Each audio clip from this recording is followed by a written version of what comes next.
Hello and welcome to Barbarian Law, the YouTube channel. I'm your host, Kareem Eshkour, and today we are having one of our most anticipated episodes where we are going to break down the current events as we lead up to the World Cup.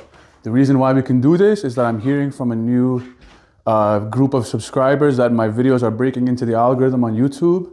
So now I've really found my voice and I can really speak truly about what's important. So let's get straight in. At 17 days away from the tournament, the team selection is the first thing I'm looking for.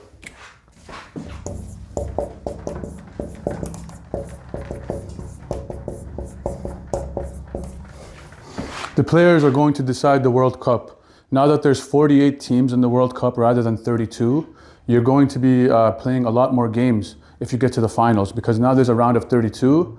And so the team selection is important because if players get injured, which we already have players getting injured before the tournament, but if you have injuries, you need players who are going to step up in their absence. So for example, let's talk about some of the big teams. Who are some injuries?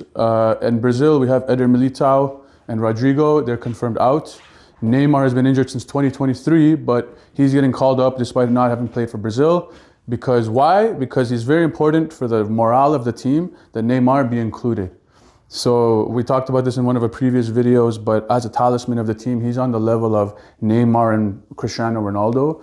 So if he was not in the team, the potential fan base could blame the coach for not bringing their best player. And you see this with other teams as well. For example, in Iran, there was questions about if Sardar Azmoun, their leading goal scorer in the current setup, is going to play on the team. And at first it looks like he wasn't, but now he will. So it's very important to have your best players out there. For example, in Canada, you have Alphonso Davies suffering from a hamstring injury.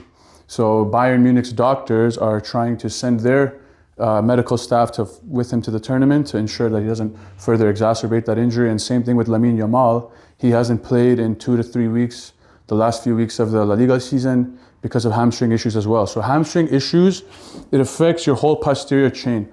As someone who plays sports, I can tell you that most of the injuries you're going to see in this World Cup will to do with your posterior chain, because most of the power of your legs come from the back of your leg, not the front of your legs, right? So Davies and Yamal, two very important players for their team. We need to make sure that they're healthy, especially for Team Canada. Okay, so next we're going to talk about omissions.